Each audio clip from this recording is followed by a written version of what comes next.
नमस्कार मित्रांनो, मी सचिन धोंडे. माय बोली मराठी यूट्यूब चॅनलवरती तुमचे सहर्ष स्वागत करीत आहे. आज आपण पोलीस व्हेरिफिकेशन अर्थात पोलीस क्लिअरन्स सर्टिफिकेट ऑनलाईन पद्धतीने कसे अप्लाय करतात याविषयी माहिती घेणार आहोत. व्हिडिओ सुरुवातीपासून शेवटपर्यंत नीट पहा. व्हिडिओ आवडला तर व्हिडिओला लाईक करा. काही अडचण येत असेल तर कमेंट बॉक्समध्ये कमेंट करा. गरजू मित्रांना हा व्हिडिओ शेअर करा. चॅनलवरती तुम्ही जर नवीनच असाल तर चॅनल सबस्क्राईब करायला विसरू नका. चला तर मग वेळ न घालवता व्हिडिओ सुरू करूया.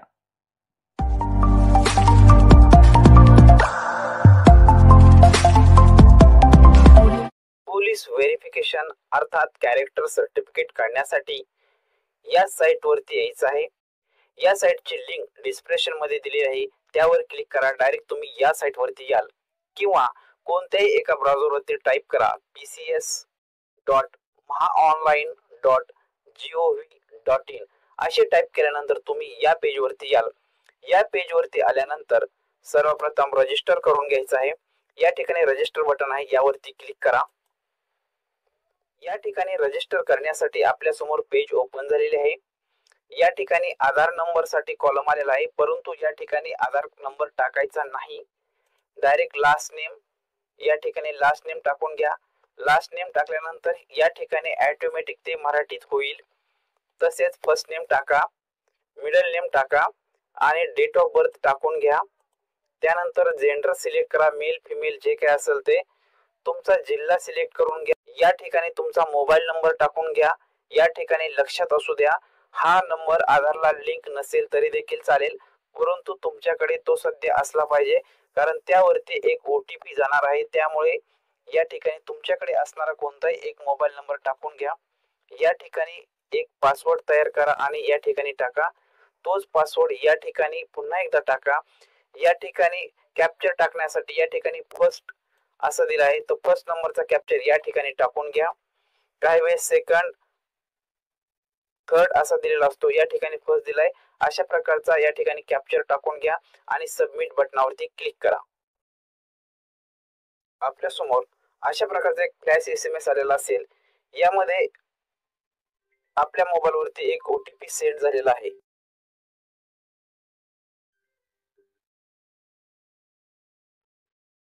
या ठिकाणी आलेला OTP टाकून घ्यायचा आहे आणि व्हेरीफाय बटनावरती क्लिक करा.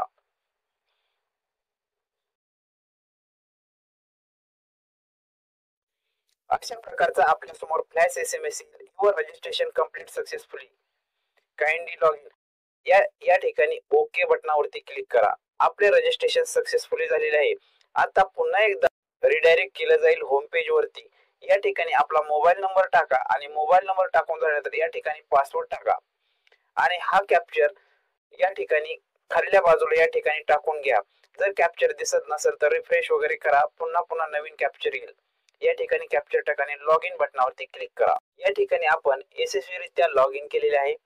या ठिकाणी होम सर्व्हिसेस, ऍक्टिव्हिटीज, डाउनलोड आणि लॉग आउट असे ऑप्शन आलेले आहेत. या ठिकाणी सर्व्हिसेस ऑप्शन वरती क्लिक करायचे आहे. सर्व्हिसेस ऑप्शन वरती क्लिक केल्यानंतर या ठिकाणी 3 ऑप्शन येतील. पहिल्या ऑप्शन साठी कंपनी जॉब किंवा प्रायव्हेट जॉब किंवा गव्हर्नमेंट जॉब, यासाठी तुम्ही जर कॅरेक्टर सर्टिफिकेट काढत असाल तर 1 नंबरचा ऑप्शन सिलेक्ट करायचा आहे. तुम्ही जर सिक्युरिटी गार्ड साठी पोलीस व्हेरिफिकेशन काढत असाल तर 2 नंबरचा ऑप्शन सिलेक्ट करायचा आहे. तुम्ही जर विजा वगैरे साठी, पासवर्ड साठी हे पोलीस व्हेरिफिकेशन काढत असाल तर 3 नंबरचा ऑप्शन सिलेक्ट करायचा आहे. आपल्या पोलीस व्हेरिफिकेशन हे कंपनी जॉब साठी काढत असल्यामुळे 1 नंबर ऑप्शन सिलेक्ट केला आहे. या ठिकाणी कोणकोणते डॉक्युमेंट लागणार आहेत याची पूर्ण माहिती दिलेली आहे. नेक्स्ट बटनावरती क्लिक करूया. या ठिकाणी पूर्ण फॉर्म ओपन झालेला आहे. या ठिकाणी अर्जदाराचे पूर्ण नाव टाकून घ्यायचे आहे. या ठिकाणी इंग्रजीतून नाव टाकल्याबरोबर या ठिकाणी ऑटोमॅटिकच मराठीत नाव होईल. त्याचबरोबर एक कोणतेही ID कार्ड सिलेक्ट करून घेऊया. तुम्ही पॅन कार्ड देऊ शकता किंवा जर तुम्ही आधार कार्ड द्यायचं असेल तर आधार सिलेक्ट करा आणि या ठिकाणी टाईप करा आधार कार्ड असे टाईप करा आणि या ठिकाणी तुमचा आधार नंबर टाकून घ्या. याच्याच खाली तुमचा सध्याचा पत्ता टाकून घ्यायचा आहे. या ठिकाणी तुमचा सध्याचा पत्ता टाकून घ्या. या ठिकाणी आपण सध्याचा पत्ता टाकून घेतला आहे. या ठिकाणी रेसिडेन्स साइन या ठिकाणी तुम्ही कधीपासून राहत आहात ती या ठिकाणी तारीख टाकून घ्यायची आहे.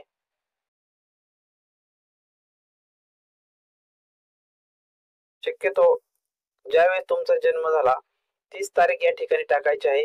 जर लग्न झालेल्या महिलांसाठी असेल तर त्यांनी लग्नाची तारीख टाकायची आहे.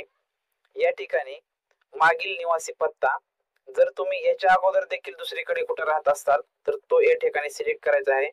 माझ्या केसमध्ये असं नाही, आम्ही एकाच ठिकाणी राहत आहोत, त्यामुळे नो ऑप्शन वरती क्लिक केले आहे. या ठिकाणी तुमचा कायमचा पत्ता टाकण्यासाठी ऑप्शन आलेला आहे. जर तुमचा वर टाकलेला पत्ता, या ठिकाणी टाकलेला पत्ता आणि कायमचा पत्ता जर एकच असेल तर या ठिकाणी टिक मार्क करून तुम्ही हा ऑप्शन घालू शकता, किंवा तुम्ही कायमस्वरूपाचा पत्ता तुमचा जर वेगळा असेल तर या ठिकाणी पुन्हा एकदा तुम्ही पत्ता टाकू शकता. माझ्या केसमध्ये एकच पत्ता आहे म्हणून सेम ॲज अबाव या बटनावरती क्लिक केले. या ठिकाणी आता तुम्ही कंपनीचे डिटेल्स भरण्यासाठी ऑप्शन आलेला आहे. या ठिकाणी तुम्ही कंपनीच्या कोणत्या पदावर आहे, हेल्पर आहे की मॅनेजर आहे की सुपरवायझर आहे ते या ठिकाणी टाकायचं आहे. या ठिकाणी कंपनीचे नाव टाकायचे आहे. या ठिकाणी कंपनीचा पूर्ण ऍड्रेस टाकून घ्यायचा आहे आणि या ठिकाणी पिन कोड नंबर टाकायचा आहे. ही पूर्ण माहिती भरून झाल्यानंतर याच्याच खाली या ठिकाणी तुमचा ऍड्रेस टाकून घ्यायचा आहे. यानंतर तुम्ही कधीपासून या ऍड्रेस वरती राहत आहात या ठिकाणी आणि या ठिकाणी 10 वर्षाचा गॅप द्यायचा आहे. आज 21 नोव्हेंबर 2024 असल्यामुळे मी 21 नोव्हेंबर 2014 पासून 21 नोव्हेंबर 2024 हा पिरियड या ठिकाणी सिलेक्ट केला आहे आणि या ठिकाणी जो काय पिन कोड नंबर असेल तो पिन कोड नंबर टाकून घ्यायचा आहे आणि नेक्स्ट बटनावरती क्लिक करायचे आहे. आपल्या समोर अशा प्रकारचा तिसरे पेज ओपन झालेले आहे. या ठिकाणी विचारले आहे की तुम्हाला यापूर्वी कधी अटक केली होती का? नो ऑप्शन वरती क्लिक करा. जर केली असेल तर येस करा आणि ते केस नंबर वगैरे त्याची माहिती लिहा.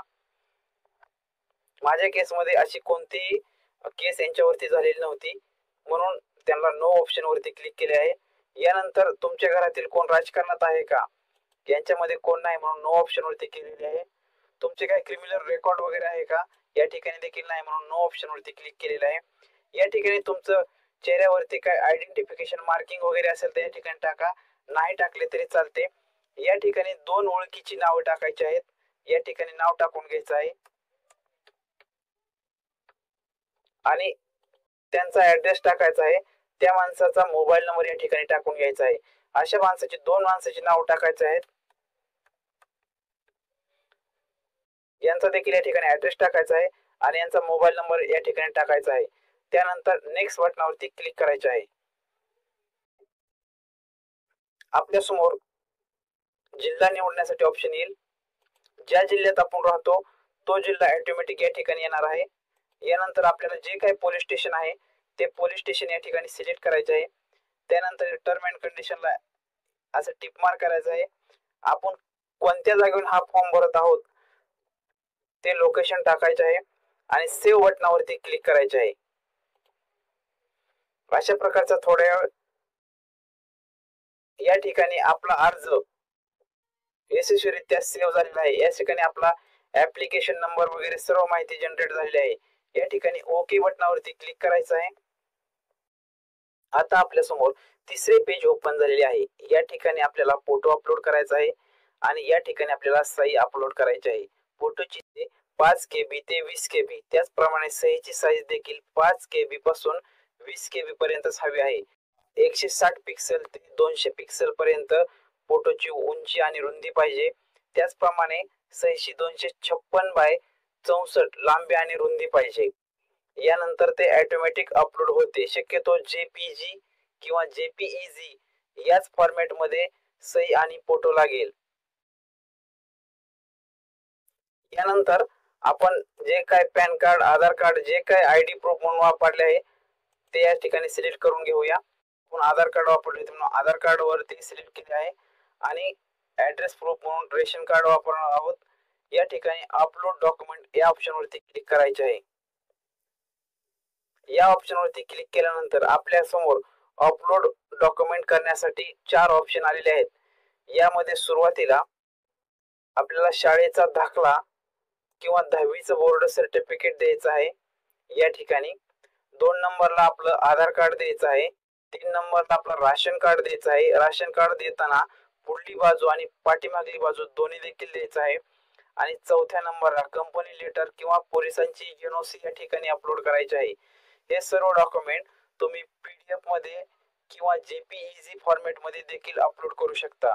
याची साईज 75 KB पासून 100 KB च्या आतमध्ये असली पाहिजे. आपण हे पूर्ण डॉक्युमेंट अपलोड करून घेऊया. सर्व डॉक्युमेंट अपलोड केले आहेत. सेव्ह बटनावरती क्लिक करूया. काही वेळ घेईल. या ठिकाणी रिफ्रेश वगैरे करायचं नाही, कारण हे आपण जे डॉक्युमेंट अपलोड केले आहेत ते अपलोड होण्यासाठी काही वेळ लागणार आहे.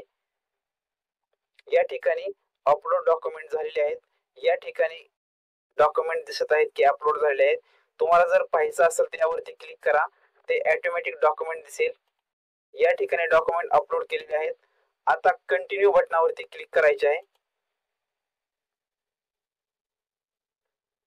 आपला पूर्ण फॉर्म भरून झालेला आहे. या ठिकाणी पुन्हा एकदा आपण चेक करून घ्या, कारण एकदा चलन केल्यानंतर फॉर्म एडिट करता येत नाही. चलन अपडेट व्हायला काही वेळेस 1 तासापेक्षा जास्त वेळ लागतो. तोपर्यंत तो एडिट करता येतो, परंतु एकदा चलन पास झाल्यानंतर फॉर्म एडिट करता येत नाही. पूर्ण माहिती बरोबर आहे. नेक्स्ट बटनावरती क्लिक करा. या ठिकाणी चेक करा, नंतर नेक्स्ट करा. आता आपल्याला पेमेंट करण्यासाठी ऑप्शन आलेला आहे. जर यामध्ये काही चूक वाटत असेल तर एडिट बटनावरती ओके करा आणि फॉर्म एडिट करून घ्या. पेमेंट करण्यासाठी प्रोसीड टू पेमेंट या बटनावरती क्लिक करा. या ठिकाणी पेमेंट करण्यासाठी 2 ऑप्शन आलेले आहेत, कॉमन सर्व्हिस सेंटर आणि पे ऑनलाइन. पे ऑनलाइन हाच ऑप्शन सिलेक्ट करा.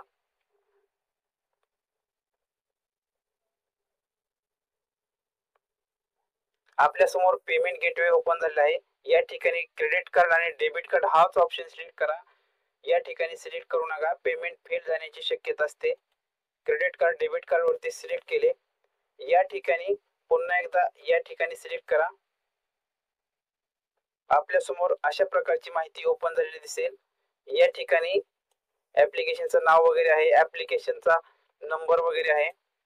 प्रोसीड फॉर्म पेमेंट या बटनावरती क्लिक करा.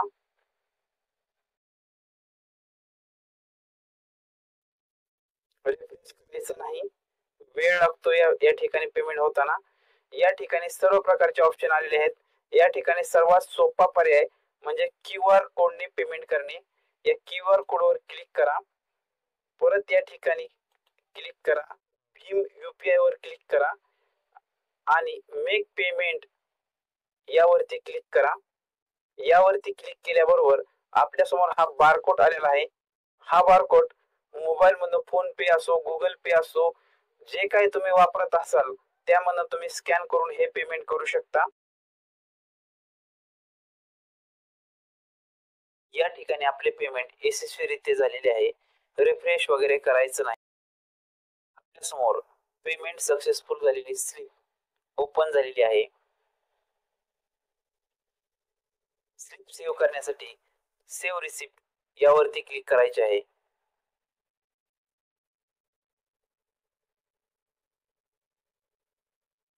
या ठिकाणी ट्रान्झॅक्शन सक्सेसफुल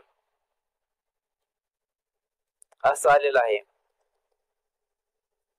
आपलं काम आता पूर्णपणे झालेले आहे. या ठिकाणी लगेच पेमेंट सक्सेसफुल होत नाही, काही वेळ वाट पाहायची असते. या ठिकाणी जरी पेमेंट सक्सेसफुल झाली असेल तरी देखील होम पेज वरती आता देखील अनपेड या ठिकाणी अनपेड दाखवत आहे. साधारण 1 तास ते 24 तास या कालावधीमध्ये हे पेमेंट सक्सेसफुल होते. पुन्हा एकदा आपण हे पोर्टल ओपन केलेले आहे. या ठिकाणी 1 तास ते 24 तास पेमेंट अपडेट होण्यासाठी कालावधी लागतो. या ठिकाणी मोबाईल नंबर टाकून घ्यायचा आहे. या ठिकाणी पासवर्ड टाकून घ्यायचा आहे. या ठिकाणी आहे असाच कॅप्चर टाकून घ्यायचा आहे. आपण कॅप्चर टाकून घेतला आहे. लॉग इन बटनावरती क्लिक करू. आपल्या समोर या ठिकाणी तुम्ही पाहू शकता, या ठिकाणी पेमेंट स्टेटस पेड असे दाखवले आहे. याची आता आपल्याला रिसिप्ट काढून घ्यायची आहे. हा ऍप्लिकेशन ID कॉपी करून घ्या. कॉपी केल्यानंतर डाउनलोड सेक्शन मध्ये या. डाउनलोड बटनावरती ओके करा. या ठिकाणी ऍप्लिकेशन प्रिंट करण्यासाठी प्रिंट ऍप्लिकेशन यावरती क्लिक करा. यावरती क्लिक केल्यानंतर या ठिकाणी कॉपी केलेला ऍप्लिकेशन आयडी पेस्ट करा आणि सर्च करा. ऍप्लिकेशन डाउनलोड झालेले आहे. याचप्रमाणे आपण पेमेंट केलेले रिसिप्ट देखील डाउनलोड करून घेऊया. डाउनलोड वरती क्लिक करायचं आहे. आता प्रिंट पेमेंट रिसिप्ट यावरती क्लिक करायचे आहे. यावरती क्लिक केल्यानंतर आपल्याला ऍप्लिकेशन आयडी टाकण्यासाठी हा चौकोन आलेला आहे. पुन्हा एकदा या ठिकाणी ऍप्लिकेशन आयडी टाकून घ्या आणि सर्च बटनावरती क्लिक करा.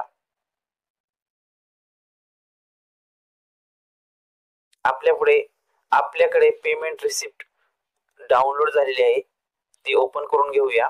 पेमेंट रिसिप्ट या ठिकाणी डाउनलोड झालेली आहे. काही दिवसातच लोकल पोलीस स्टेशन अप्रूव्हल असेल आणि 15 ते 30 दिवसामध्ये एसपी आणि सीपी देखील अप्रूव्ह होईल आणि या ठिकाणी सर्टिफिकेट डाउनलोड करण्यासाठी ऑप्शन येईल. आपण डाउनलोड सर्टिफिकेट वरती क्लिक करूया. सर्टिफिकेट यशस्वीरित्या डाउनलोड झाले आहे. आपण ओपन करून घेऊया. आपल्या समोर अशा प्रकारचे कॅरेक्टर सर्टिफिकेट अर्थात पोलीस क्लिअरन्स सर्टिफिकेट डाउनलोड झालेले आहे. हा व्हिडिओ तुम्हाला आवडला असल्यास व्हिडिओला लाईक करा. गरजू मित्रांना हा व्हिडिओ शेअर करा आणि ही प्रोसेस करत असताना काही अडचण येत असेल तर कमेंट बॉक्स मध्ये कमेंट करा. चॅनल वरती तुम्ही जर नवीन असाल तर चॅनल सबस्क्राईब करायला विसरू नका. थँक्यू. धन्यवाद. जय महाराष्ट्र.